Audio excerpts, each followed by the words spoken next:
If you're enjoying Gems with Shom, follow the show. We're just getting started.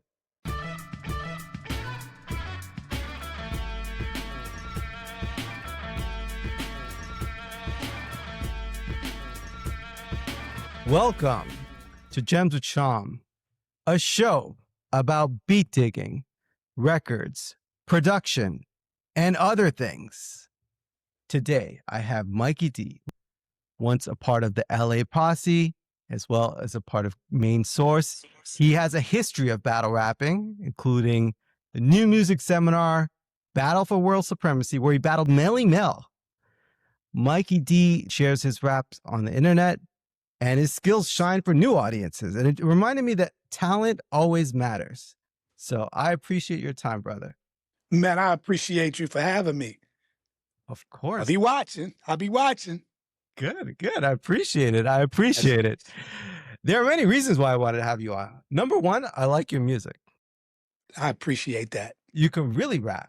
And I like to study music that came a little bit before me. I feel like it's my opportunity because I like it. I admire it. And I feel like if you study the cycles of music, hip hop, even before hip hop, it kind of tells you where the future is going to be, like what the new styles are going to be. And you represent creativity over years, right? You're an artist first, and that takes many forms. So I really wanted to have you on for those reasons. Oh, no doubt, man. I got you. And again, thanks for having me. I'm real blessed and honored. It's going to be a hell of a conversation. Right. You are famously from Laurelton, Queens. Am I right? Yep. Yes, sir. Tell me about what was around you growing up from a musical standpoint. From a musical standpoint, it wasn't really too much going on. I mean, the most of the music was coming from mom and grandma. You know, they were playing the 45s and all of that on their big giant. The TV was inside of this big giant case that had two speakers, a big TV, and a record player on top that you could play 45s, 33s, and 78s. So all of that. But, you know, they were the ones that were in the music. Because when I was coming up and young, we ran the streets, man, like little kids are supposed to do. We was outside climbing trees, playing freeze tag and roundup and, you know, run, catch, and kiss and all of that. So I wasn't really into the music at that particular time, but I did listen to with Mommy and Nana and then was playing old Jackson 5 and Temptations and that era and stuff like that. So, yeah. Laurelton was cool back in them days. Excellent. What got you into rapping? Well, what got me into rapping is I have a partner named Derek Parks. We called him D Money back in the days, and he's from Harlem.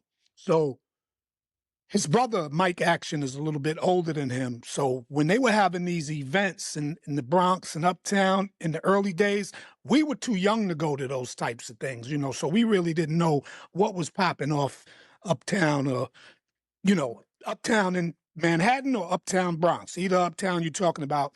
Us from Queens, my crew, we had no clue of what was going on. But this one year, 1979, and this is before the release of Rapper's Delight and the other one that came out the same year was Fatback Band, King Tim III. Those are the two first rap records.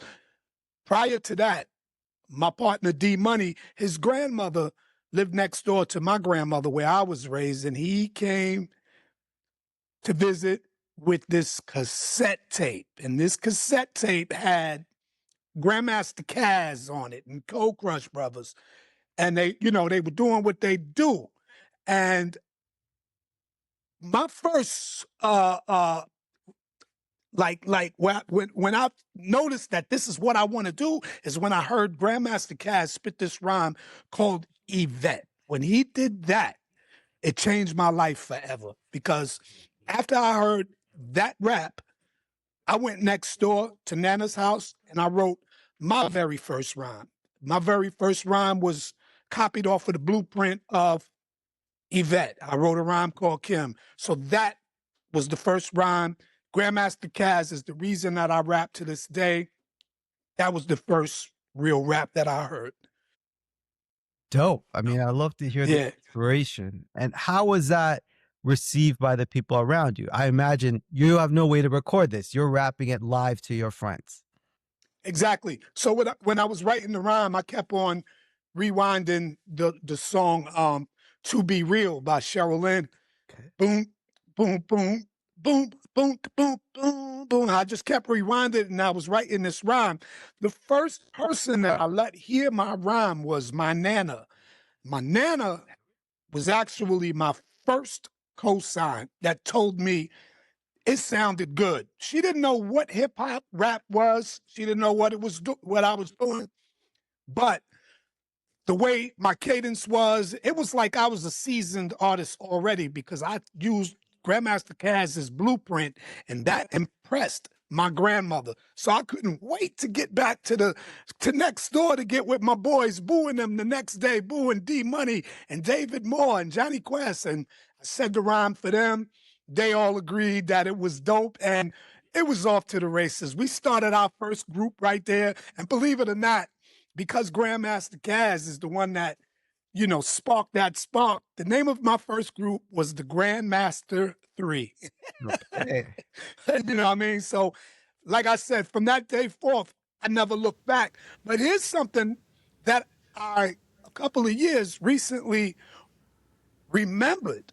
When I was even younger, before 79, I'm talking about maybe 77, 76, I used to visit my Aunt Choppy over in North Jamaica, Queens. And my two cousins were there. Karen, Big Karen, that's my big cousin, and her brother Keith. Karen always had, well, not just one shirt, but she always had these sweatshirts that said Woody's Angels. I never knew what that was, but my cousin Karen, years later, I put two and two together and realized she was part of a hip hop group before I even started rapping. And Woody's Angels stood for DJ Woody Wood from Queens. His Angels, she was a Woody's Angel. And actually, little Karen, who's Karen's daughter, her father is Woody Wood. So hip hop was already there. I just didn't realize exactly what it was until Grandmaster Caz enlightened me through that tape. It seems like something was in the water in Queens, that's for sure. Now, how did you feel when you got that approval that, hey, you're onto something? I used to always love to make my grandmother smile, whether it be with good report cards or being good, behaving myself, or her teaching me something and me learning it real fast. I always loved her smile when I did the right thing. So to see her smile in approval of that rap that I wrote made me feel like I was on top of the world and I'm just getting started. And then the cosigns from my best friends, that was just another battery in my back to just move forward and keep going with this. You know what I mean?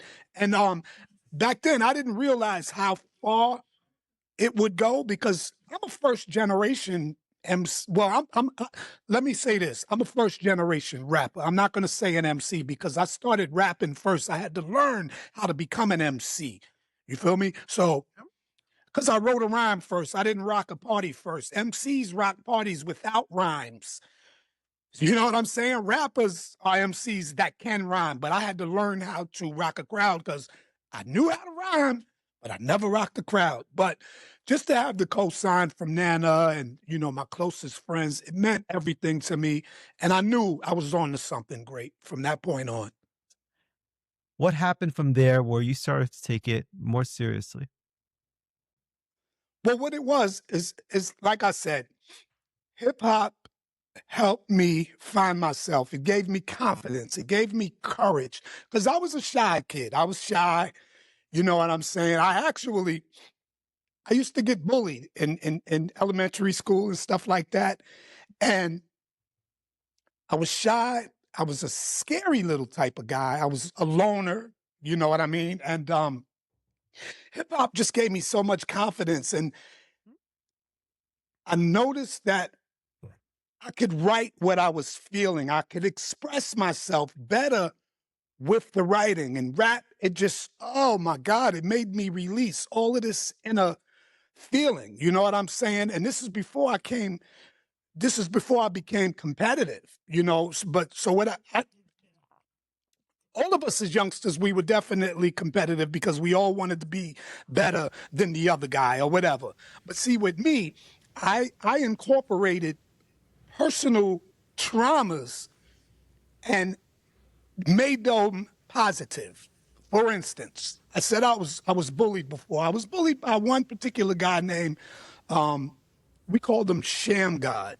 His name was Servon Edwards, and he was a bully, but verbal, because I could watch him. He didn't have to fight. He didn't have to pull out a gun. The way he spoke would scare the big dudes. He had this way of with words. My boy 40 Killer calls it verbal judo.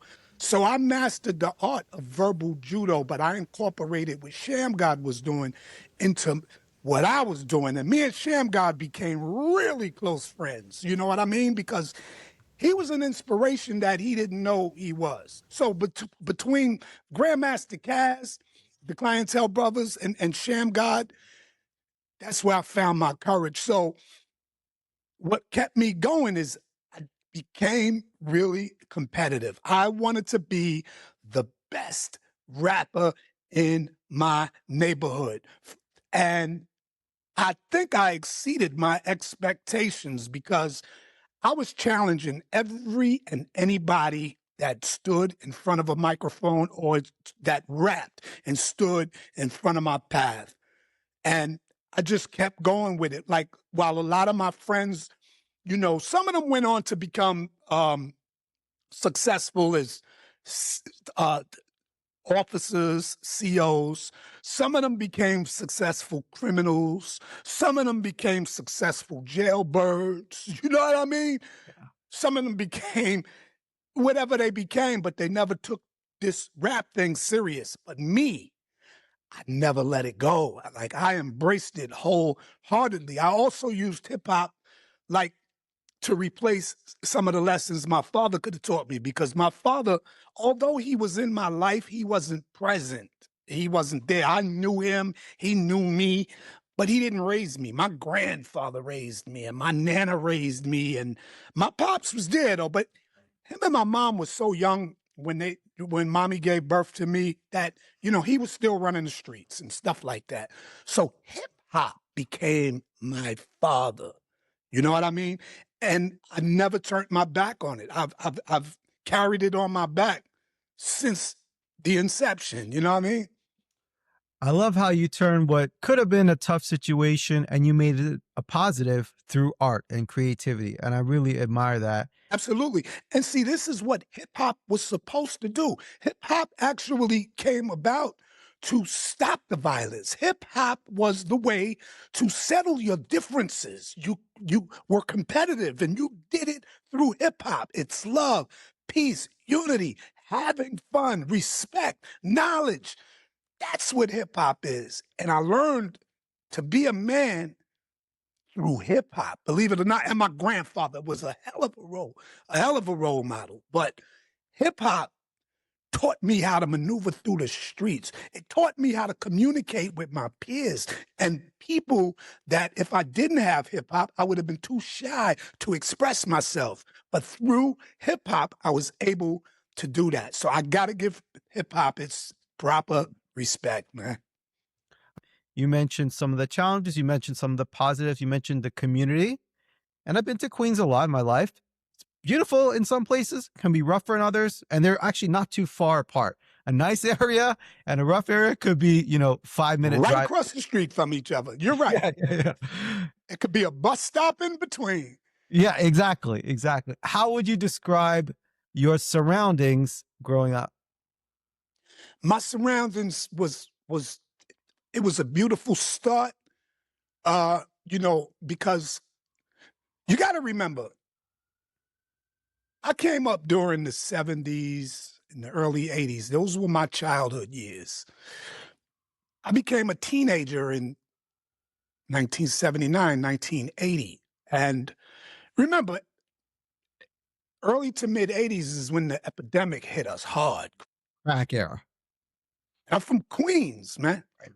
So we had the Supreme Team. We had Fat Cat. We had Montana and all of these guys. You know what I mean? And a lot of my friends went that route because it was an easy dollar to make. Like, you know, they started hustling. A lot of my friends just started hustling. I didn't have the hustle in me. And even when I tried to hustle, this is why I respect certain brothers that were kingpins at the time, because although I was around and I knew these guys, they would not allow me to hustle for them because they saw something special in what I was doing. So instead of putting me down with their team, they would rather me push forward with this music thing that I was doing because I was becoming something bigger and better at the time. And they saw that in me. I respect them for that. So basically, when I was coming up in Laurelton, it was called a neighborhood. The reason it was a neighborhood is because all of your neighbors knew each other and we were all like family. We didn't have to lock our doors at night. Every parent knew every child on that block. We had mixed races. I mean, on my block, 220th and 134th, we had Carlos and Richie Perez and them. That was our Puerto Rican crew. And Anthony and David Brevner and Trisha Brevner, they were Puerto Rican. But then across the street from my crib, we had Miss Jean and all of them. They were the Jamaicans, and we had Mr. Lease, Mr. Keese, and they were white. And then we had blacks. Everybody knew everybody. Everybody respected everybody. But nowadays, you have a one family house with 3 families living in it, and don't nobody know nobody. Nobody knows their neighbors. That's why it's the hood now, because there's no more neighbors. That's why we say the hood. I came up in the neighborhood, I watched it turn into the hood, and I survived it through hip hop. You know, it's interesting what you said about crack era, all the people around you who kind of pushed you away from all that negativity. And I feel like good things happen to good people over time. Yeah, I mean, yeah, sometimes, sometimes, but sometimes good get tested to see how strong you really are. That's the universe. It's the energy that you put into the universe. Into the universe is the energy that you're going to receive at some point in time. So even when I tried to move sideways, the universe reminded me, like, brother, that's not your lane. This can happen to you, and then bam, some crazy stuff will scare the heck out of me and make me go back to the normal run that I was on. So the energy you put out is the energy that you will receive. So I treat people the way I want to be treated, and that's that. I don't judge, but I am a good judge of character, and I have the power of discernment and things like that. Luckily, I was blessed with that, but I don't judge because I'm a very optimistic person. Even if somebody tells me how bad, look, for instance, the bully, my man Sham guy, we became really close friends because I didn't hold a grudge. This is what you call a part of growing up. This is what you call life. This is who he was. And I was this other person. I'm not a person to harbor hate. You know what I mean? So, yes, positivity is what you see right here. I love it, brother. So you were kind of humble about how you phrased that you liked battling people in your area. There was a certain era where you were known as one of the greatest rappers in Queens. Now, who were you battling and who were the other rappers in your area? Queens, and we could extend to the rest of New York. Well, I mean, I battled so many people, and I mean, I battled popular people, but I battled a lot of cats that was on the come up because we were all on the come up at the same time. But then I found my bag. Like my bag was just battling and being Mikey destruction. You know what I mean? Just destroy anybody in front of you. Like I can't name too many people in particular who I battled. I remember battling Kool G Rap. Kool G Rap is notably the best rapper from Queens, you know. And me and him, we had a little sparring thing right in front of his crib, you know. But I think it was like a tie. He said that I got the edge over him. I don't think I got the edge over him. I think we were both dope because it's hard to compare two guys that are equally dope with two different cadences and styles. So I have to respect him for what he did because we didn't sound alike. We didn't try to, you know, we just compared notes. You know what I mean? And I think that was a tie. I sparred with brothers like Mr. Cheeks. Mr. Cheeks from the Lost Boys. He has his own style. I wouldn't say I beat Mr. Cheeks. We compared notes and we were equally dope because the time when I was doing this, everybody had their own identity. We didn't sound alike. We all had different flows and nobody sounded the same. You know what I mean? So there were a lot of cats in between that even look, me and Kwame, my brother with the polka dots that made polka dots the thing. Yeah. A lot of people don't know that Kwame is actually a lyrical beast. Just because he made commercial records does not make him a commercial MC. That he can go. So me and him, we were in Baisley Park together comparing notes. Another guy that's dope. And of course, well, me and LL, see, a lot of people think LL Cool J and me battled. We never once battled each other. We were together. We were a crew together. You know what I'm saying? There was no battling. We had similar cadences and we had the same exact growl, but we never battled. But I did battle a lot of people. I mean, a lot of people. Look, just recently, RZA, remember the battle me and him had that I completely forgot about. You know what I mean? But then I remembered it was at a house party in Laurelton, outside in the front, 135th Avenue and 224th Street, between 224th and 225th. I remember him, and he was with another brother. I remember that. So, yeah. I like hearing all these stories. I think it's pretty cool. You mentioned some of my favorite rappers. So pretty amazing. Queens is a hell of a place when it comes to this music shit, and that era is very important. Definitely. And you said who were some of the rappers from around the way? Yeah. LL Cool J, Run DMC, Sweet Tea. I'm not talking about right now. I'm talking about when I was coming up. Pepper. I used to go to school with Pepper. We went to Springfield together. Who else was around the way? I said Run DMC. We had a crew called Black Rock and Ron. They was banging. Eventually, Buffy from the Fat Boys moved to Laurelton. That was fun times. And now, even today, you got 50 Cent right around the same way. Nicki Minaj, right around the same way. Ja Rule's another brother. I used to rhyme in staircases with him up on Woodhall in Hollis. You know what I mean? So I've been around, and yeah. So anybody who's anybody in the Queens hip hop scene, if they don't know who I am, then they are not official. And you can ask anybody from Queens. I'm aware. When I bring up the group LA Posse, what comes to mind? Paul C and Johnny Quest, man. Johnny Quest, man. I love Johnny Quest to life. And I love Paul C. Although he passed on, I love him.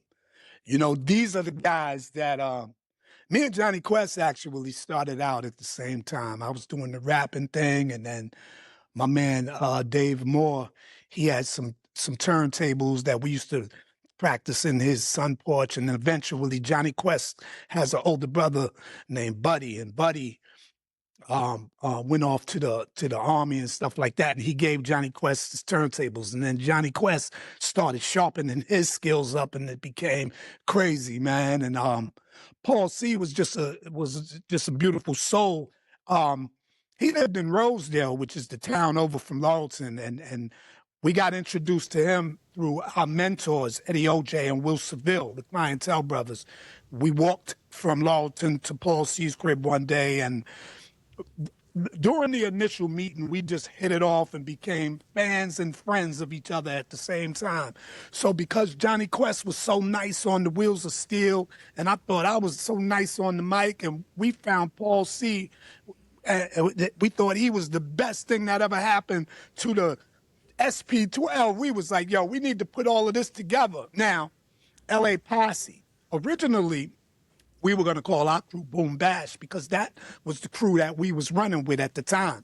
You know, Boom Bash was a crew of youthful cats that were big on health. These guys were lifting weights, eating right, and protecting their neighborhood, our neighborhood. So anytime we would perform, Boom Bash was with us. So we had in-house security. You know what I mean? This is true. This is how we run it. You heard? And then when we went on to finally get a contract, they didn't think that Boom Bash was marketable enough. We needed something a little less. So that's how we came up with LA Posse. Now, a lot of people thought LA stood for Laurelton. I mean, for Los Angeles. But if you come to Queens and you ask people, yo, where's Laurelton? They'll say, oh, you're going to LA. LA is whatever. And Posse wasn't only Cowboys, but Posse back then was the crew that you ran with. I'm going to get my posse. So my posse was Boom Bash, LA, Laurelton Posse. So that was really Boom Bash. You know what I'm saying? So when I think of LA Posse, I think of Johnny Quest and Paul C, especially Boom Bash, man. I gotta give them shout outs. Was that the first time you recorded yourself, or you recorded music yourself? Actually, the first time I recorded was when Jesse Jackson first ran for president. And I was the baby of the Clientele brothers, and we got offered a contract to do a song for Jesse Jackson. I was so young, I didn't know nothing about politics. So Eddie OJ wrote my verse. You know what I'm saying? I can't say I never had a ghostwriter because he wrote my verse on that song. You know what I mean? But I was so young when I was down with them, and they wanted to do this record. So we were with TSOB. That's what they called us, the Sound of Brooklyn. We were on. It was the Clientele brothers, but for some reason they called us TSOB. I don't know, still don't know what the heck that meant. But we were on NIA and IA Records, and the Yaleem's brothers, the twins, they are the ones that produced that song. So the first record that I made was with the Clientele brothers. How old were you at the time? Man, listen, what year did he start running? I had to be about 14, 15. Very young at the time. Very young. At the time. Very. Going back to the LA Posse, I have a huge fascination with Paul C. Unfortunately, his life was cut short. He's a legendary producer. He invented styles. It is notable that hip hop is African American music. He's in a kind of a tough neighborhood, and this guy is a white guy, right? I always found the way he looked and dressed, it was his own thing. He was not trying to look like Run DMC. He was himself. Never. Right? Never. It's something you immediately notice. Tell me about what drew you to Paul C's sound. Paul C, like I said, man, when we first got to his crib, we heard the beat knocking. We heard he was in his garage playing some beats or doing whatever he was doing. And we like, yo, that sound hot. You know what I mean? And we didn't even meet him yet. Will Seville or OJ went back in there and they got him and brought him out. And we looking like, yo, it's a white dude, man. Quest is like, yo, damn, he got soul like that. Now, you know, this is before we knew Rick Rubin was as ill as he is. I didn't even know he produced at this particular time, but Rick Rubin is ill and the Beasties were around, you know, but they didn't try to sound like us, you know, whatever. But Paul, he had what we sound like. incredible. But what a lot of people really flocked to Paul was his engineering style. He had an ear that was insane. So when he engineered sessions, the sound quality was so amazing. That's what really put him on the map. And then he got hired at 1212 Music Building. Now he's really popping. People are booking him as the engineer.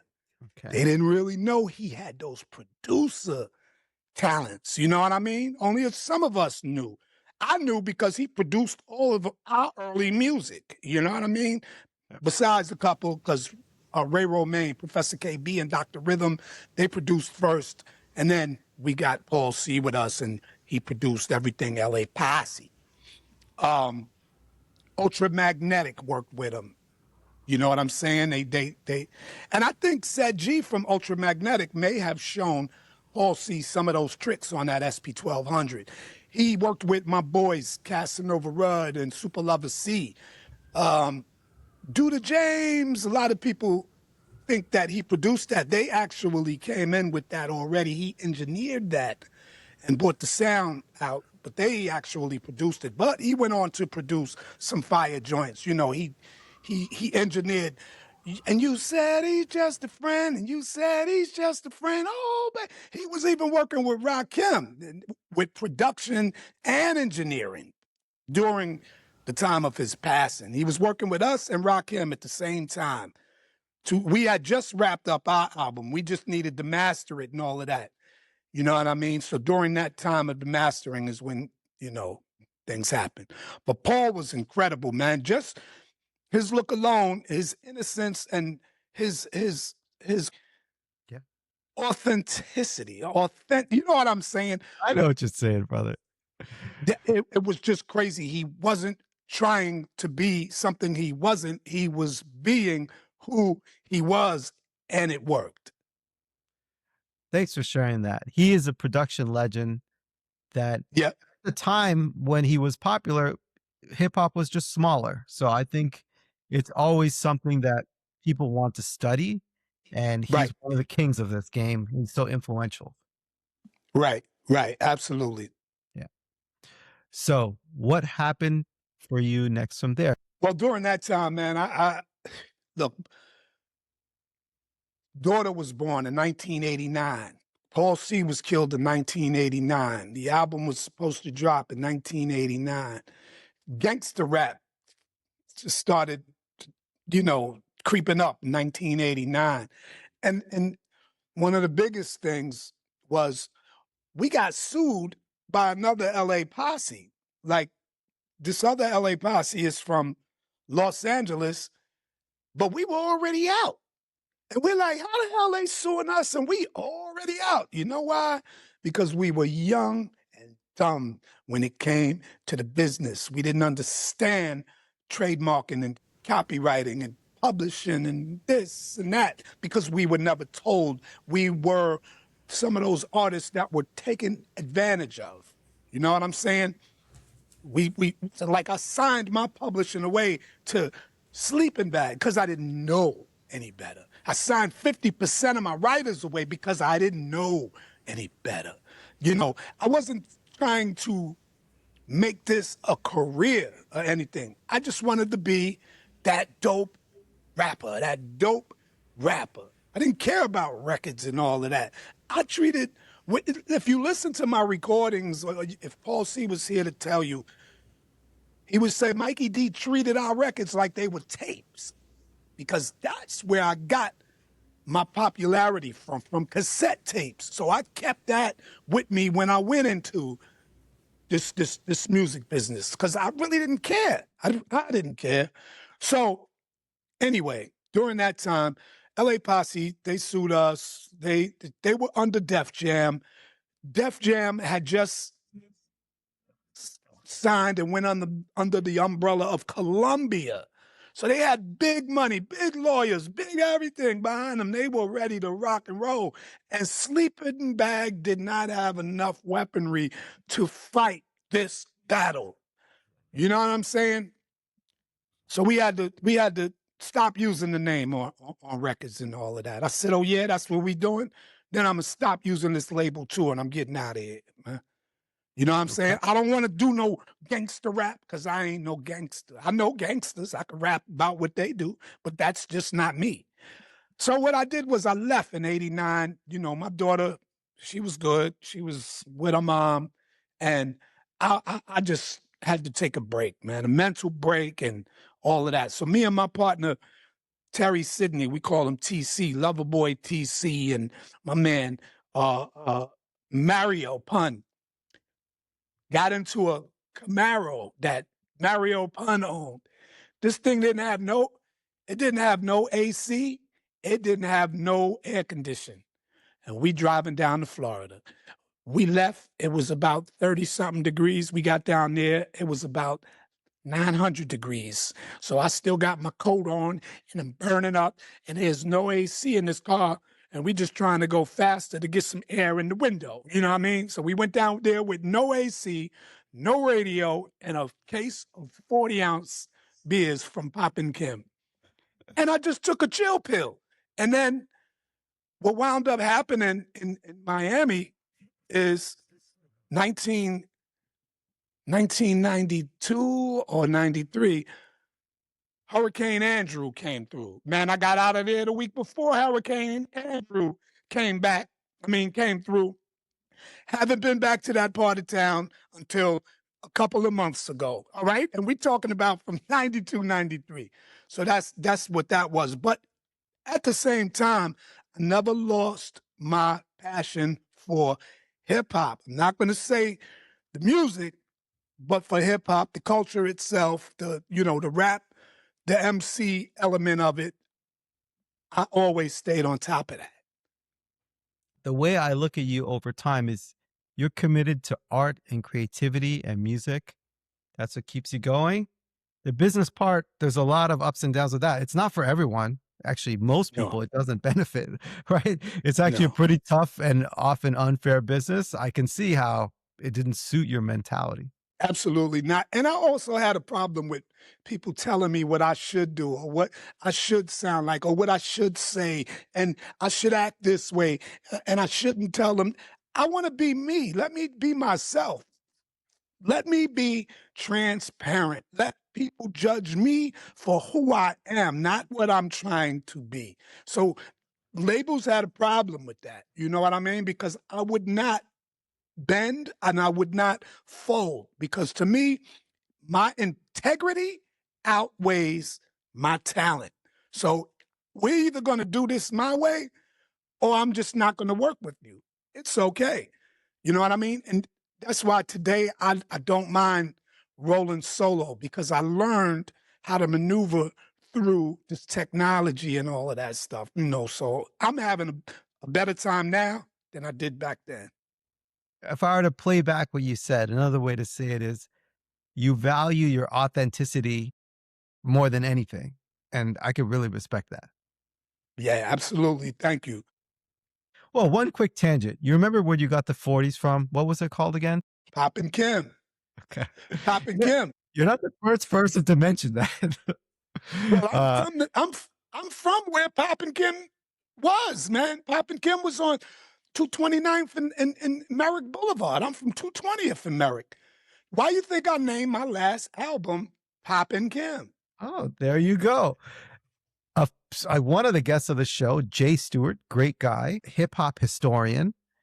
Yeah, He mentioned the same store and how much he loved it. He's also from Queens. there we go.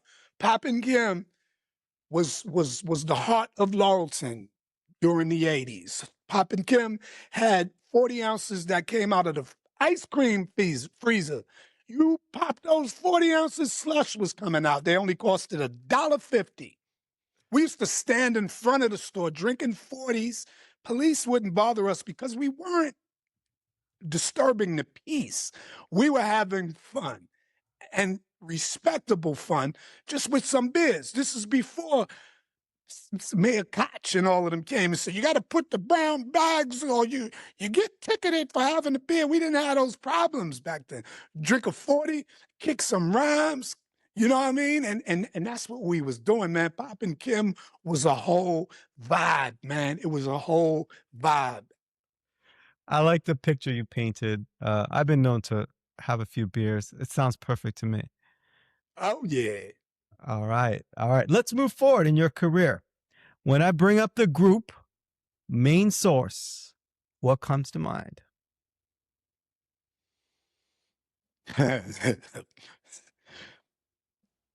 Soul Train.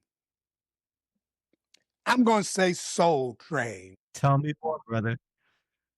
Soul Train, Main Source got me there. You feel me? And you know, a lot goes through my mind. I mean, Jeff Red was the one that introduced me to K Cut and Sir Scratch. And, you know, I didn't know what I was stepping into. You know what I'm saying? I didn't know at this time that Large Professor left the group. I actually didn't even know that it was Main Source that I was getting ready to become a part of. But when I finally found out it was Main Source, I thought I was going to become one of the guys in the crew, like Joe Fatal and Akinelli and like Nas and them. They was part of the Main Source crew.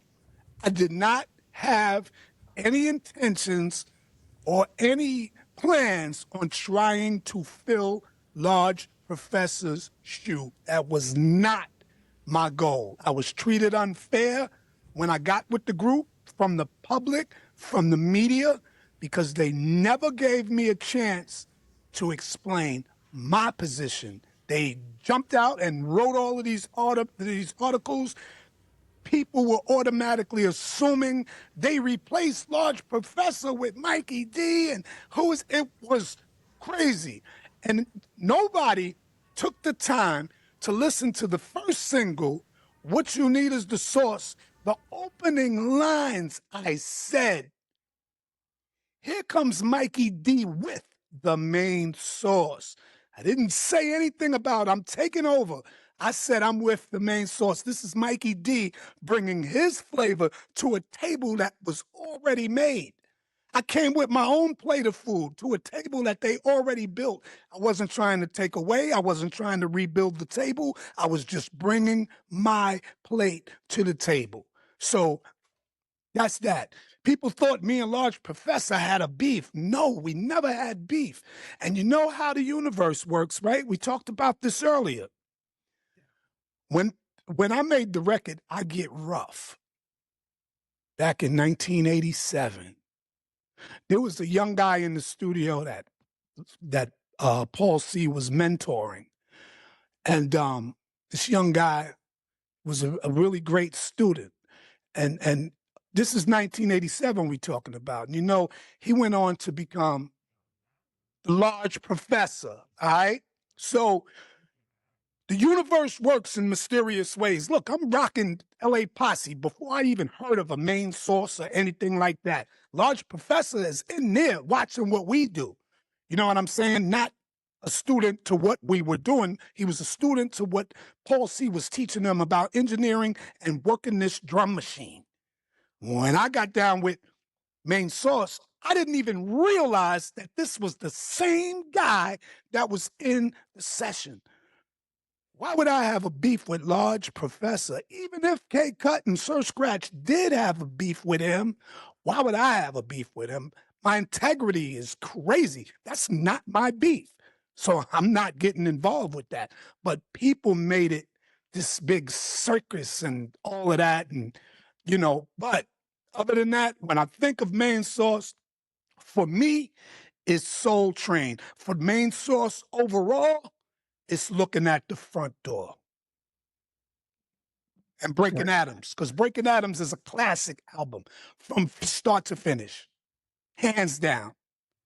I love to hear your perspective on that. I get it. I could see the misunderstandings, but I don't think anyone's a bad person in all of this. Right, exactly. I mean, I don't know. But Well, it seems like all you did is showed up and rapped, and like you're like, hey, that's all I wanted to do. Right? That's all I ever wanted to do. I didn't want to. I'm not trying to make hit records. I'm trying to make records that people respect my craft for. I'm not trying to make you dance. I don't want you to dance. I want you to listen to what I'm saying. You know what I'm saying? If I wanted to make you dance, then I'd be a DJ. I'm not a DJ. I'm an MC slash rapper. I want you to pay attention to what's going on. You know what I mean? And that's always been me. I'm very, very competitive. Like, oh, he spit that? I'm gonna spit something like this. And then it became so crazy to me. I had to stop listening to people because I had to just focus on what I was doing. I didn't want to compare notes to everybody. It became calamity. Okay. Next topic. New music seminar battle for world supremacy. Yeah, yeah. That was very interesting. You know, that was pretty sneaky Sleeping Bag Records and Tila Rock and Mantronics and who else can I blame? Virgil Simmons. Virgil Sims, I mean. No, Joyce Sims, Virgil Simmons. No, Joyce Sims. Joyce Sims, Virgil Simmons. I gotta blame all of them because I didn't even know they was gonna put me in this doggone battle. But Wait, you know what? okay, for our fans, I heard of this growing up about these battles. It seemed to be whoever won was the greatest battle rapper in the world at the time.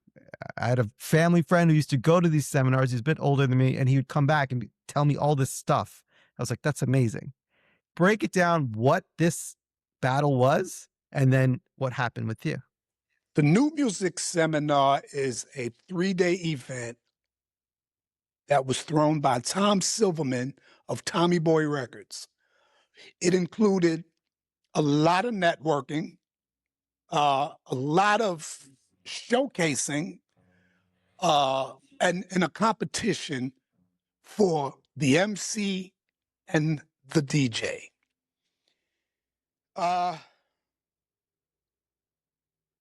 So the first day you have to do the preliminaries.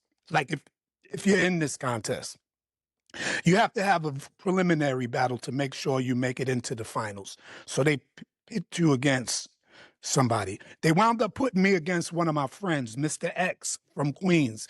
He had a parody off of Rakim's, you know I drink old gold, you know I got soul. But Mr. X was like, you know I drink old gold. Mr. Z and Mr. X put me against him. And whoever won that round went on to the next day, which was the actual competition. Whoever lost the preliminary was disqualified from competing for the actual belt. So you get 2 rounds. You get 2 rounds. There are several drum machines on stage where you can pick whatever beat you want to rock off of, or if you want to go a cappella or whatever. And you get, I think it was 60 seconds or I don't remember exactly how long each round was, but that's how that went. And you just kept on going. Like I battled at least 13 MCs, and they keep putting you up against somebody different until it's the last 2 standing. And like when I went through all of that, the last 2 that was standing was me and a brother from Cleveland called Bango. He got down with Ice-T's Syndicate. Bango was dope too. He's still dope, probably. Shout out to Bango. And I wound up winning that one. I got the edge over him. I ain't gonna say I took him out because that was a hard battle. He was dope. But I got the edge over him. And then, you know, I had the battle with Melle Mel. But before we get to that, I'm gonna tell you like this. So Sleeping Bag Records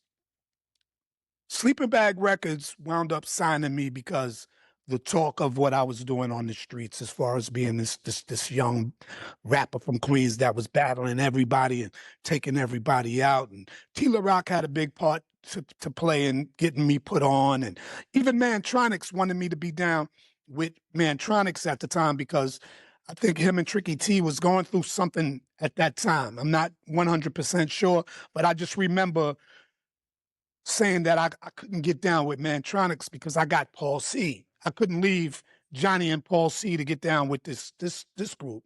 You know, I had to stay with the LA Posse. So Sleeping Bag wound up signing us. Now the seminar comes around and they say, yeah, this guy, he battles everybody. Why don't y'all enter him into the seminar? They didn't even tell me. You know what I mean? And next thing I know, me and Johnny Quest, we got these passes to the seminar. And I find out that I'm actually in it. And oh boy, excitement whatsoever. So that's how that went. And then I'm going back to after winning against Bango, Melle Mel. Now, Melle Mel and I weren't supposed to battle. That was only supposed to be a demonstration with this year's champion rapping with last year's champion, who was Melle Mel. But Melle Mel had a problem with that because he felt that he didn't get a chance to defend his belt. So how can you just give this new guy a brand new belt and I haven't even gotten a chance to defend my belt? So he made this big scene and he was going crazy, but I happened to be the one catching the stray bullets because I was that guy that won, this year. So you dissing the seminar, but at the same time, I'm caught in the middle of this fight. You dissing me too. So he says to me that I'm not a real champion. If you're a real champion, you'll battle for these belts. Winner takes both. And he throws his belt on the ground. I'm not doing that. Nah, I'm thinking it's a setup, man. I just got my belt. This belt is going back to Laurelton, Queens, where it's going to hang up in Pop and Kim's store. That's what we do. Right. So with Melle Mel, it wasn't even supposed to be a battle. It was supposed to be a demonstration. This year's champion rapping with last year's champion. I'm this year's champion. Melle Mel's last year's champion. Melle Mel was not happy about that decision that the seminar made because he felt that he didn't defend his belt. So how do you give a new champion a new belt? And I didn't get a chance to defend my belt. So while he's ranting on stage, he's going off on the seminar and the new champion, which was me. Long story short, he tells me to my face that I'm not a real champion. And if you are a real champion, you'll battle for the belts because the winner takes both, because these belts don't mean and I'm like, no, I just won this belt. I'm thinking it's a setup. I'm like, I just won this belt. This belt is coming back to Queens to hang up and Pop and Kim, because that's just what we do. You know what I mean? But he just kept on going. He just kept putting my back up against the wall and being really disrespectful. Now, you got to understand that there are three things going on. First off, I'm from Queens. He's from the Bronx. We already had this rivalry thing going on with the two boroughs. Second off, at that particular time, I'm from the new school. He's from the legendary school. I'm not going to say old school. He's from the legendary school. He's a pioneer school. That's two. And number three, I was a little skinny, pretty boy. Feel me? And he's going against the big bad wolf. He's you know what I'm saying? He's brolic. He was brolic back then. And what's so funny about it, he came dressed up like a damn wrestler. And Grandmaster Caz, my idol, was with him in a damn shirt that looked like a referee shirt. You know what I mean? So these dudes is taunting me. I don't think they understood my reputation in the streets, but I still wasn't going for it until the crowd, man. I'm looking into the crowd, and the crowd was like, F that. Just seeing all of the different faces, like, yo, go, Mikey. Yo, get him. Yo, get him. It just brought this thing out of me, you know what I mean? Where I looked at my belt and I looked at his belt. I looked at him in that audience and I slammed my belt on top of his and like let's get it on. Let's rumble. Now it's Davy against Goliath. You feel me? Let's go. Let's go. He spit a rhyme that was really dope. It was really, really dope. But The thing where he messed up at is the rhyme that he spit was sort of the message type of rhyme. It was very educational. It was very, you know what I mean? It was dope. It should have been on a record, not in a battle. You don't come to a battle with a record rhyme because I'm not going for it. I'm going to cut you where it hurts. I'm going to do everything possible to destroy you because this is not a comparison. This is an actual battle. So I did what I knew how to do. I hit below the belt. I disrespected from his hair to his sneakers to his pockets. I made the people laugh. I went against the grain. I didn't have to get political and too rappy. You know what I mean? I just did what I did, and the crowd said I won that battle. Didn't have anything to do with any judges or anything. The crowd, the audience that came there to see us rock out said I won that battle. But during my second round rhyme, Grandmaster Caz was picking both of those belts up. I don't think he knew what the outcome was going to be. I think they thought this was going to be a walk in the park. Oh, no, it was different. It wasn't a walk in the park. This is destruction now. I was being respectable. I was being very respectable. Well, you did But- what you trained for. I mean, that's your instinct. You're a battle rapper. That's your mentality. So it was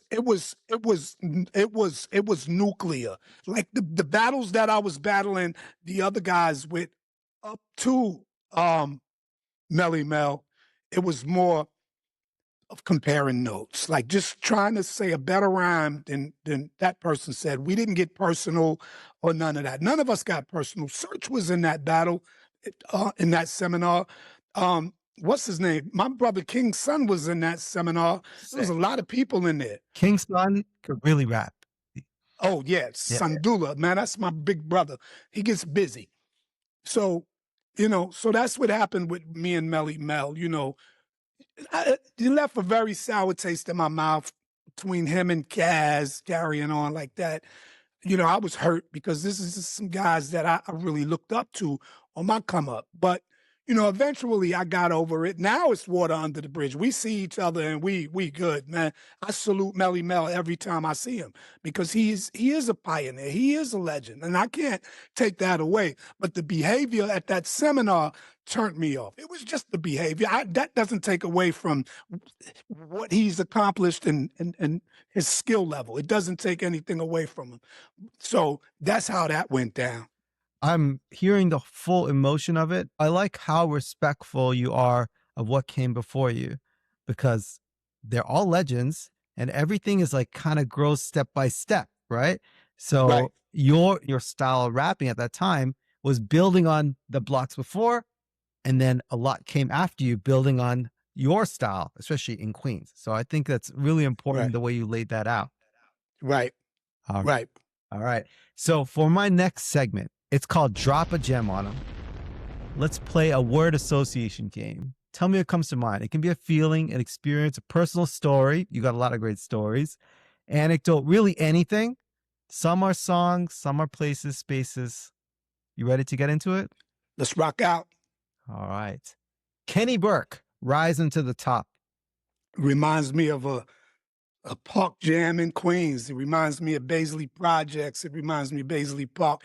It really reminds me of a popular DJ from the South Side named Grandmaster Vic. Right. So, da-dum, da-dum, da-dum, da-dum, rising to the top. Yeah, so it definitely brings me to the park jams in Queens, man. Yeah. For whatever reason, it's considered a Queen's anthem. That is the South Side anthem. South Side is 40 projects, anything on South Side.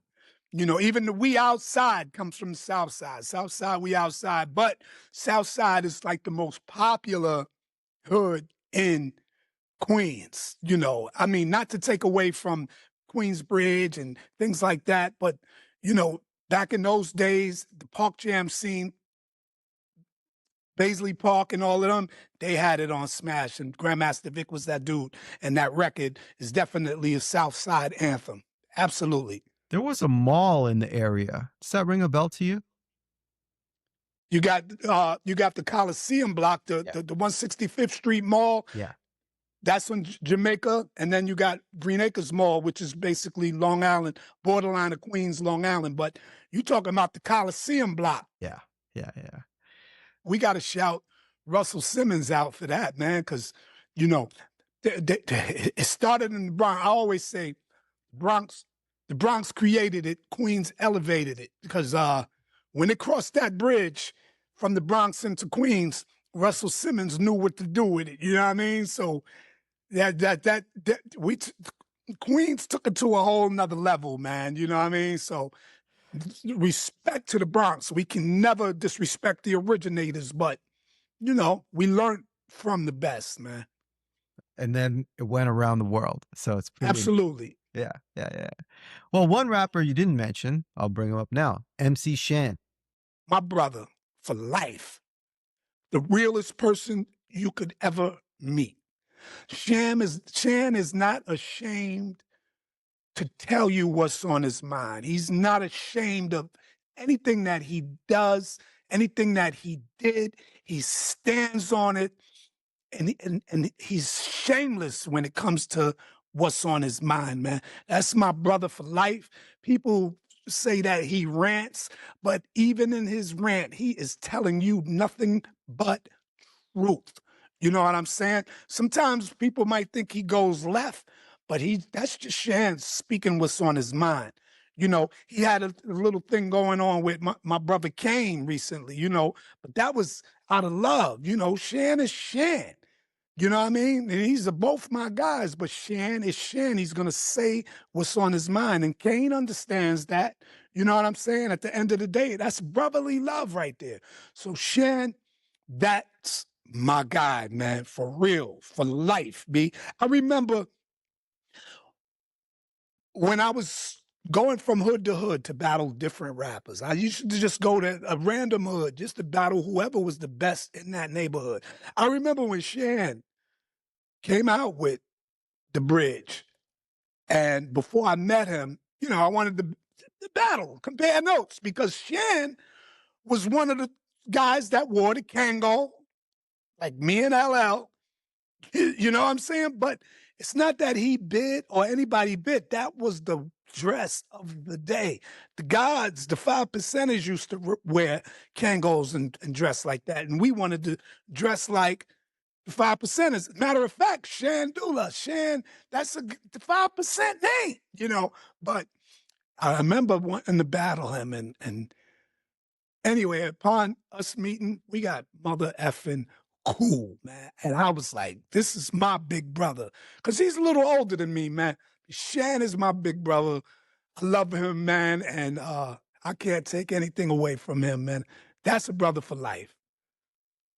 Next rapper, legendary rapper. You've mentioned his name a couple times, but he's one of my personal favorites. James Todd Smith, LL Cool J. It's my brother. That's my brother. Ladies love, you know. A lot of people think, you know, I gave him that name. I mentioned and suggested Ladies Love, but, you know, with the LL and all of that and where it is today, he did all the work. I just gave him a suggestion. He took it to around the world 100 times, you know what I'm saying? So he made it do what it do. I'm not here to take any credit or anything away from him. Todd is my brother for life. And that's man. This guy, I mean, come on, we ran the streets together. He know what I could do when it comes to this battle thing, you know what I'm saying? And I know what he could do. A lot of people don't realize that. LL ain't no pushover. Y'all better stop playing with him. You see how people jumped out the window when Jay-Z came back with whatever he said? Don't let L get in his bag, boy. Forget about it. One of the greatest rappers of all time. And he's got so many great songs. I would call him someone who evolves over time. He's a film star. He made different types of records. He's a legend. That album, Mama Said Knock You Out, is one of the most perfect hip hop albums I've ever heard in my life. Yeah. Well, L deserves everything because even when we were young coming up, he was already disciplined and he knew what he wanted. He knew where he wanted to be. And I tell people this all the time. Where he is today is where he dreamt about being when we were young. You know what I'm saying? And a lot of people say, since you ran with LL Cool J, why ain't you there? Because the reason I'm not there is because me and LL had two different dreams. That was his dream. That was not my dream. I love my privacy. I love my peace. I love what I do. I love regular 9 to 5 and just being myself without the all of the stresses of being famous. You know what I'm saying? And L, I know from time to time he suffers because he got a handful of friends that were really there, that are still there, that he can call and we can bring him back to a normalcy place. Like he could call me and we don't have to talk about music. We talk about each other's family and things like that. But yo, L, where he is today is where he dreamt about being when we was young. And he did it. He wanted it. He got it. And I respect him for that. And people ask me if I'm, if I'm bitter about it. Hell no, because as successful as he is, I know I inspired a little bit of that. You feel me? And I'm content. Man, that's my guy. Yeah, I love your mentality. I would describe you as someone who has an artist mentality, not necessarily the business side of the music businesses. Maybe you don't like that. I could see it hasn't been, always fair to artists. Right. But I love how you stay dedicated to your craft, no matter what's going on. And I think that says something about you as a human and as an artist. Well, in life, period, people are placed in certain positions to do certain things. With me, I don't believe that I was put here to be that superstar at that high level. I believe I was put here to be that stepping stone so somebody else can elevate to that. So, me knowing that, I am super content and I'm glad that I can be of service to somebody that's going to make it because there's somebody that's watching us right now that's going to take what we're both saying and they're going to implement it into what they do and they're going to be great. I'm here for a purpose and I believe I'm serving my purpose because I'm not looking to chase the bag. I'm letting that bag chase me because when you run after the money and all of that, the money runs away from you. But when you sit content and you be yourself and you realize your value and your worth, that money will come running to you eventually. I might not be here to receive it, but my grandkids will. I respect that so much. I mean, generally, I think more money is better than less, but you have to Yeah, be content in yourself. And you have when to you be. when you think of yourself over years, I mean, people go through all kinds of twists and turns and ups and downs. And just talking to you, not only in this interview, just talking on the phone earlier, you enjoy your life. You're very happy with where you are. You're proud of that. You pay your bills. You have your family. You enjoy it, and you're a creative person. That's pretty good. That's pretty good in this Yeah, life. yeah, Yeah, that's facts. yeah, hell yeah. We spoke about Mama Said Knock You Out album. I'll bring up the producer, Marley Marl. Marley Marl, one of the greatest producers to do it. When you bring up Marley Marl, I think the same day, as a matter of fact, the day that I was looking for MC Shan, we couldn't find Shan. And I believe it might have been Shantae that told us that Shan was at Marley's crib recording or something. So we found where Marley lived and we go to his crib and Marley lets us in. I think it's me and Johnny Quest and maybe one or two other people. But when we go in there, there's this dude recording and his flow was so laid back, but what he was spitting was so hot. I was like, yo, that's different. We wound up walking in on Eric B and Rakim recording Eric B for President Molly Mall's crib, man.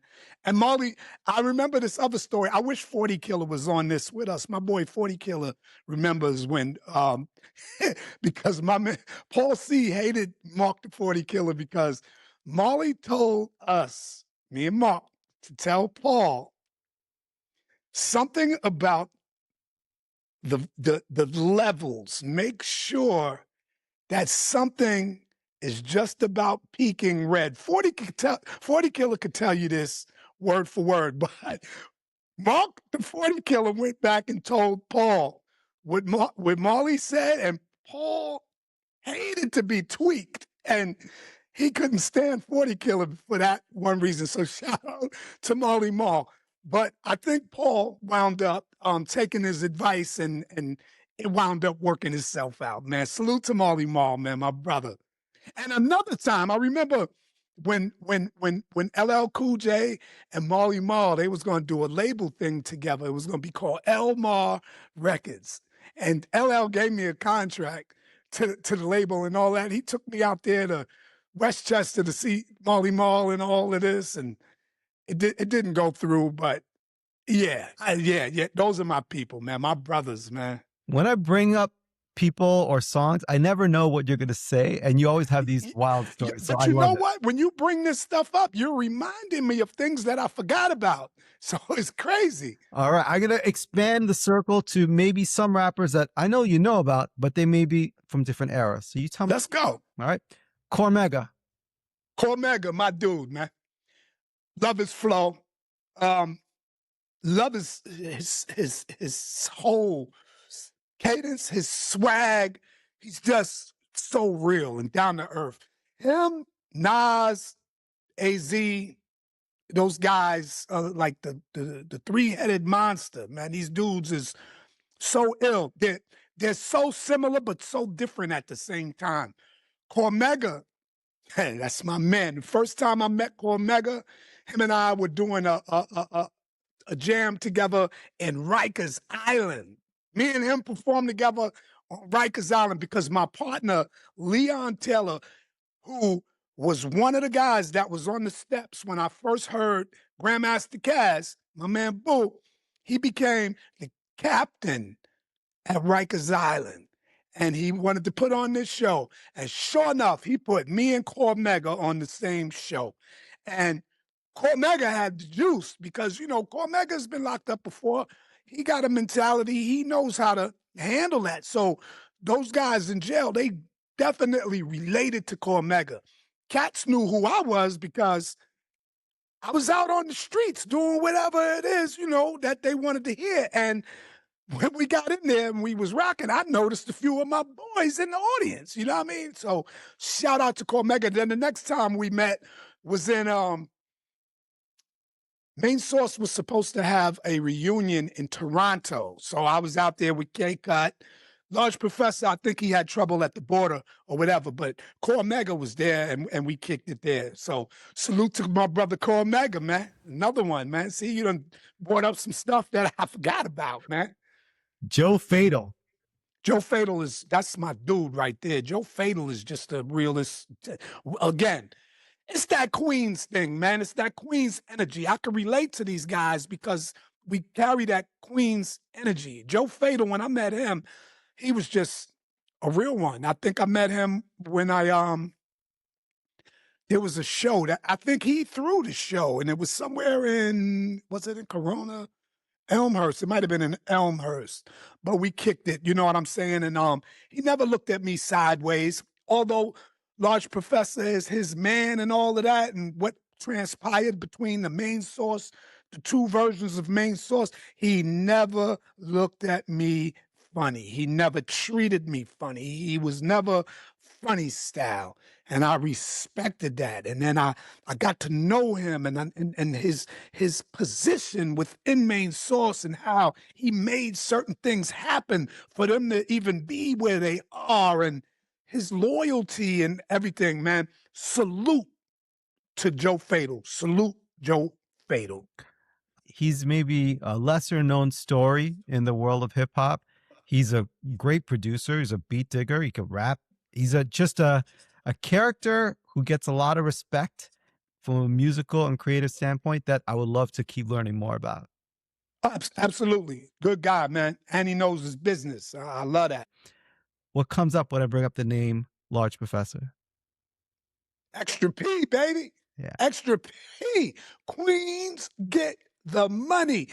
QGTM. Explanation point, explanation point, explanation point. Large Professor has been my guy since we met and was really able to kick it. Even when I got down with Main Source, he didn't throw no shade. He said they couldn't have picked a better dude. You know what I'm saying? Yo, even after the Main Source runs, my run and his run, we stayed connected because he lived in Rosedale. He lived on Merrick Boulevard. We connected. He's still comes to 40 Killer's crib. You know what I'm saying? He's a part of the family, man. He's a part of the LA Posse and Main Source. You know what I mean? So much love to Large Professor, man. I mean, I can't say anything bad about the brother except for you haven't called me in a while. Nah, but that's my guy, man. That's my guy. Even when Main Source went their way the second time, Large Professor was working on an album called Main Source. He actually called me and my brother Lot Picasso to jump on this joint with him. So if you check out the Main Source album by Large Professor, is a song called Pump Your Fist. That's me and my brother Lot Picasso along with Large Professor, man. Large Professor, one of the dopest producers, one of the most genuine people that you can meet. And I got nothing but love for him. Word. Let's take it a few years in the future. 50 Cent. 50 Cent, now, here's something ill. 50 Cent is from 134. I'm from 134, but he's from 134 in God Brew. I'm from 134th Road in Laurelton. But I also lived in Rochdale. 134 is right across the street from Rochdale.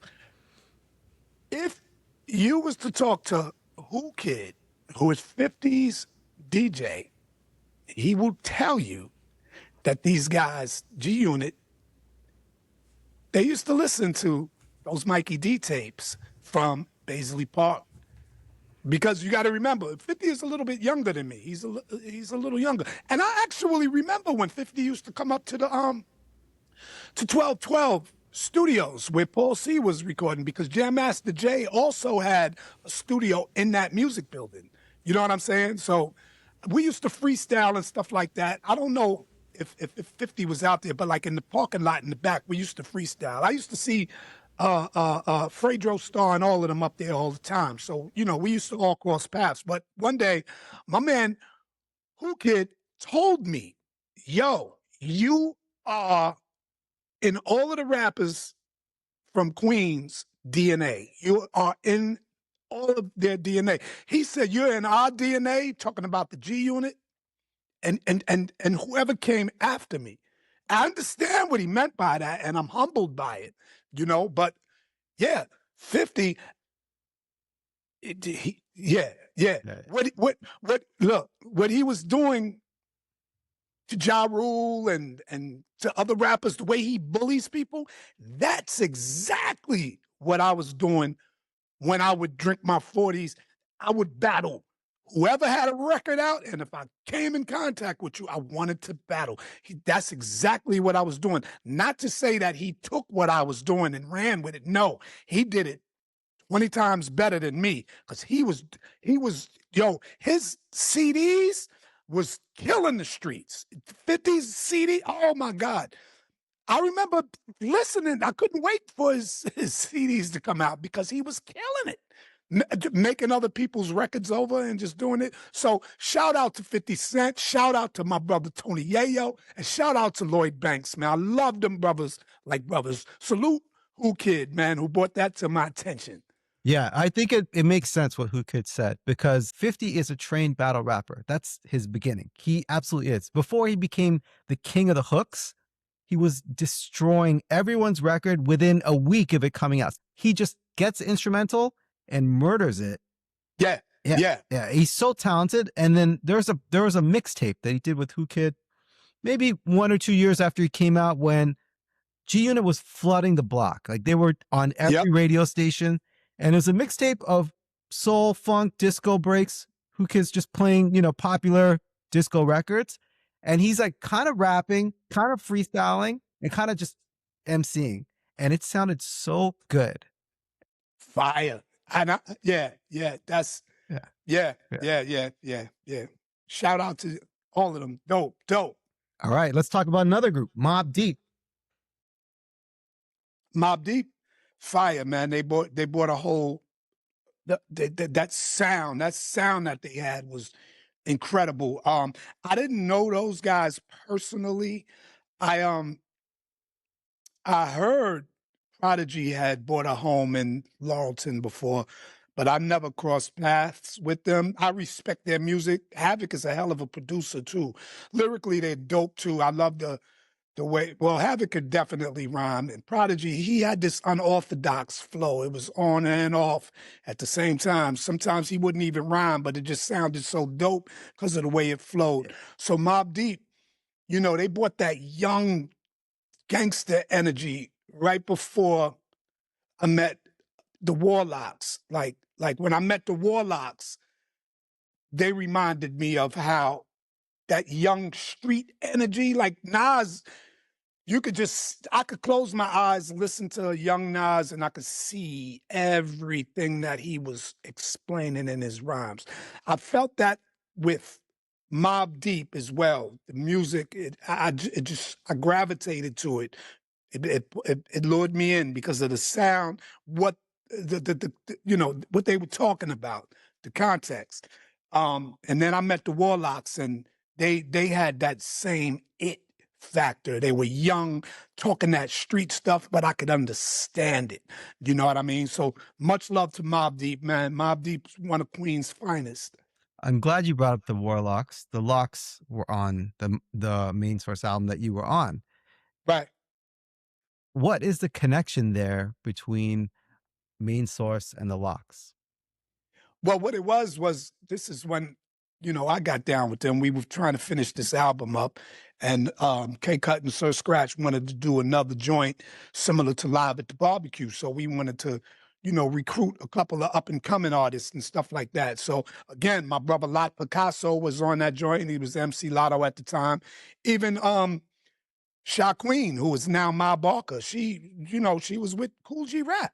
You know what I mean? She got a lisp. She's an ill female artist, and she happens to be my little cousin. You know what I mean? So we put her on, and then I think it was the Bomb Squad or whoever. Yeah, I think it was the Bomb Squad out there that Warlocks was working with at the time. They told us, y'all need to come out here and check these dudes out. They actually told K Cut and Scratch. I was the new guy. I just came because they wanted to know if I wanted them on the record with me, if they had it or not. So they wanted me to listen, and the Locks, they thought the same thing I thought. They thought they was getting down on the project with the group as a whole. They didn't know that I was carrying the torch and all of that. But I remember getting there, and Sheik was first, and we waited for Jadakiss, But yeah, we compared notes. We just spit rhymes, homeboy played the beat, we spit rhymes, and I fell in love with them. And it was crazy. Sheik still sounds exactly like he sounded then. He just has more subject matter to talk about because he's grown and his mind elevated and he's seen a lot more, but his voice and his cadence is exactly like it was upon our initial meeting. Jadakiss's voice got a little deeper, Yeah. you know what I'm saying? But he had that raps back then. And again, the same thing with Mobb Deep, the same as Mobb Deep. They spit street stuff, but although I was older, I could relate to it and I could see the hunger in these dudes. So it was a no-brainer for me to say, yeah, hell yeah, I want them on the album. Well, And then they went on to become the Locks and all of that. You know what I'm saying? yeah, I would describe Jadakiss as one of the greatest rappers who ever lived. So it's pretty wild that you just Yeah. put them on. So it's incredible. It's incredible. You got so many stories, brother. I got two more for you. Let's go. MC Search. MC Search. MC Search is dope. Regardless of whatever differences we had as an artist, I can't take anything away from him. Search is a dope freestyle artist. And that's what I was a little nervous about when I put the my diss out. You know what I'm saying? Because I was angry, so I put that out. To being a little angry. Well, I didn't go why did you nuclear. explain what happened? Because not everybody might have saw your what you put out. Well, we had a little discrepancy, you might say. You know, he was on the Apathy podcast. Apathy is another dope rap artist, but he has a podcast that's does pretty nice amount of numbers. And Search was on there, and they brought up a situation that occurred when I was with Main Source, like when we traveled to California, some things that happened over there. But the timelines were correct, but the incidents were incorrect. There were some inconsistencies in his story that he put out to the public. And this is something that I've never talked about because I didn't find it I just didn't think we needed to talk about that because I didn't want to take anything away from anybody, and I'm not into to harping on the past and trying to make myself look tough and none of that stuff. But when I saw the stuff that he was saying, it just lit that fuse again, the anger from back then. And I'm like, he's being truthful, but he's adding and taking away and inserting himself into things that really wasn't for him. And it was just crazy. I was furious because he was on the internet. Now, this is an internet day and age. I'm not really one to be on the internet throwing dirt on anybody's name. I ain't with that.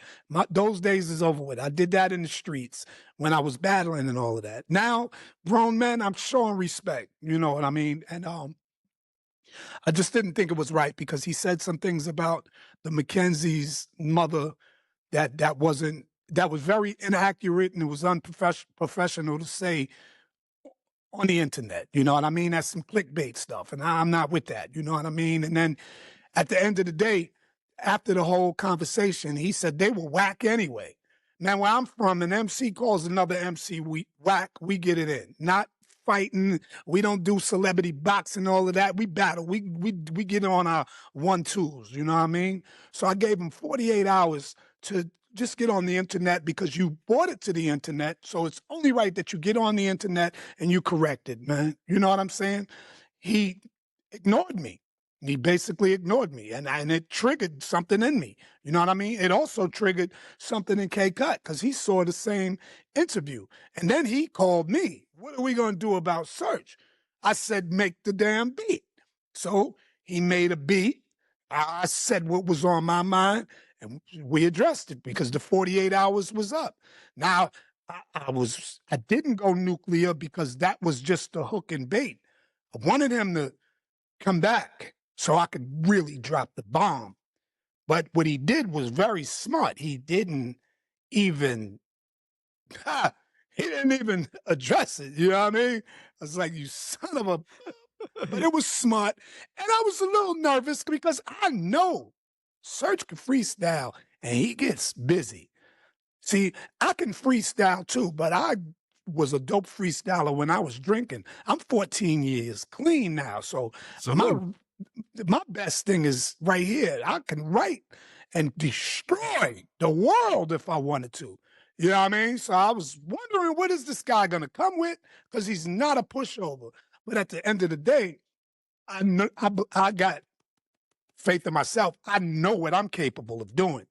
You know what I mean? So that was that. And then after we put the song out in the video, a couple of weeks later, a couple of my friends, Mr. Fingers and $2 Dave Huey, They had, you mentioned the Coliseum earlier. They had a farewell to the Coliseum because the Coliseum closed its doors for the last time. So they threw this big farewell event, man. Thousands of people out there, you know what I mean? And as soon as I get there, who's the first person that I see? Serch. He wasn't there with a bunch of people. You know what I mean? Now, he's in my backyard now, and I knew everybody there. You know what I'm saying? But it's not the type of event that you want to air out any type of problems. It's all positive. And my beef with Serch wasn't deep enough to where I wanted him to feel uncomfortable or anything. So what happened is I was inside of the Coliseum with my boys. 40 Killer was there, Big Veg was there, and I was being interviewed by a young lady. And my man D Money, who introduced me to hip hop with that tape, he was there. He said, "Yo, Mike, Search is right over there at Shirt Kings." So I said, "Word." I told the camera lady, like, follow me. You might want this footage. Went over to where Search was. He had his back turned, tapped his shoulder. He turned around, saw me, and slapped him 5, pulled him in, and it was over. I said, "Yo, water under the bridge, man. No apologies necessary." Because he said what he said. I said what I said. Now it's water under the bridge. It's over. This is how hip hop beef is supposed to end. You know what I mean? Not violently with us fighting as two elders out in the middle of the street fighting over some shit that happened in 1994. Nah, man. We beyond that. This is hip hop still. And I know hip hop is in Search's blood and hip hop is in my blood. We handle this with these. You know what I mean? He didn't want to take it there. I still respect it. And I'm not saying that he's whack for that because I know how good he is. So we good. He doesn't have to talk to me a day again. I don't have to talk to him. I just know we let it out. It's over with. There's no beef with MC Search and myself. And again, Search is super dope, man. I don't care. You know what I mean? I heard a lot of things about Search, but I don't judge. His talent is his talent, and I can't take that away from him. He's dope. So salute MC Search. Much love to Third Base and what they contributed to hip hop. I love Pete Nice. That's my man. DJ Eclipse has been spinning for them. The original DJ was Reddy Rich. What was his name? I don't recall. Yeah, I think.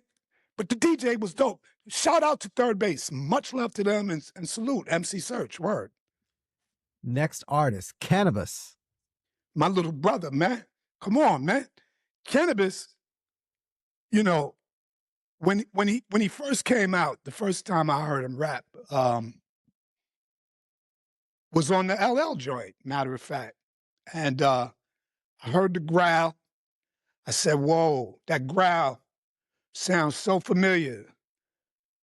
When he was battling my brother L, I was like, "Wow, that energy sounds so familiar." And I was like, okay, he's going to wake LL up because LL has that same energy. Just because he started going commercial for money gain and popularity and the sex symbolism and all of that, don't get it twisted because he's cut from the same cloth as me. I heard the same thing in Cannabis, man. Like, this little guy right here, well, I'm not going to say little, he's bigger than me, but this young brother right here has that same energy that LL and me had, or Kool G Rap. Like, it's an energy. It's not what he's saying, it's how he's saying it. And the energy, this energy. And Cannabis is dope. He's super dope. He's talented as a mother effer. Matter of fact, when I did the joint with him, I did a joint called Back to Back with Cannabis on my Day of Destruction album. Me, my man Doom the Wiz, and my man Nez, and my lady, we went out there to see Cannabis and let's shoot this video. And while we were on the video set, I texted LL. I said, "Yo, I'm with Bis right now. I says, is it cool if we FaceTime you? You know what I'm saying? I think it'll be dope. Because, you know, I had my little spurt with LL during the 80s because peer pressure. You know, I was barking up the wrong tree. I was believing what everybody in the streets was saying, and I was drinking. So I was definitely on his heels. You know what I'm saying? But he knew that it was coming from a place of anger, not bitterness. I was angry with what the people were saying. So instead of me linking up with my brother and talking to my brother, I was entertaining these mother effers that didn't care about neither one of us. You know what I mean? It took me to stop drinking to realize that.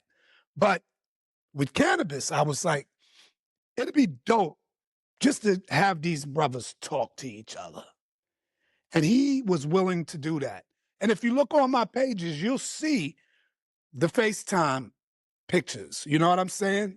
With me, LL, and cannabis together. You know what I'm saying? Shout out to cannabis, man. All love. Second Round Knockout is a classic record. It was crazy.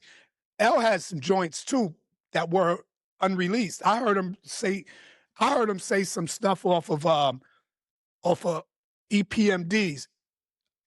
You ready? Doom, doom, doom, doom, doom, doom, doom, doom, doom, doom, doom, doom, doom, doom.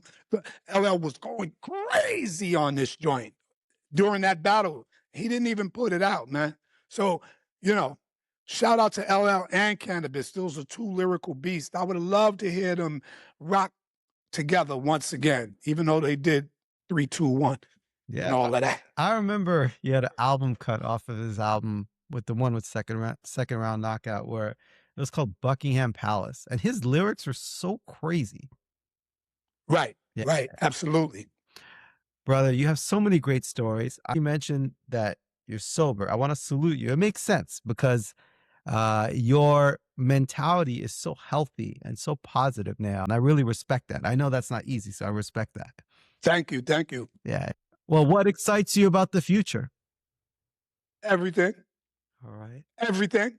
Yes. Me still being able to breathe, me still being able to do what I do, to do what I love, and me still being able to inspire my peers to keep going no matter what anybody says about your age, man. If you believe in yourself, I believe in you. Young cats that's coming up, as long as they trying to be themselves and not trying to follow a wave, if they're being the ocean and creating their own wave, I rock with them. I don't care what people say, oh, that's whack, that's corny. If you believe in yourself, so do I, man. And I'm having so much fun with the new technology and everything, man. It's like I'm feeling reinvented again because, you know, people have this thing with AI. I don't know if it's fear of using it or learning how to use it, but it's not cheating if you're actually working with the AI and not letting AI work for you.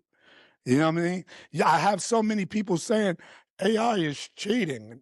Well, how is it cheating? Because as a legal gun owner, we have this saying that the pistol is an extension of your arm, right? So I look at AI as the same thing. It's an extension of your brain because if you can think about it and imagine it, you can make it come to life now. And I'm doing that with, when you hear my new projects, you're going to hear beats that I did. I didn't let Suno or any of those other apps generate the whole thing. I let it generate the sounds. And then I flip the sounds into a koala. Koala is a drum machine that you can put on your phone. And I use that. And I'm going on 59 this year. You look great. You look fantastic. You look fantastic. Thank you. Well, I'm going to tell you why. My sister not Sha Rock, my sister Roxanne Shante always says, you are a reflection of how you treat people.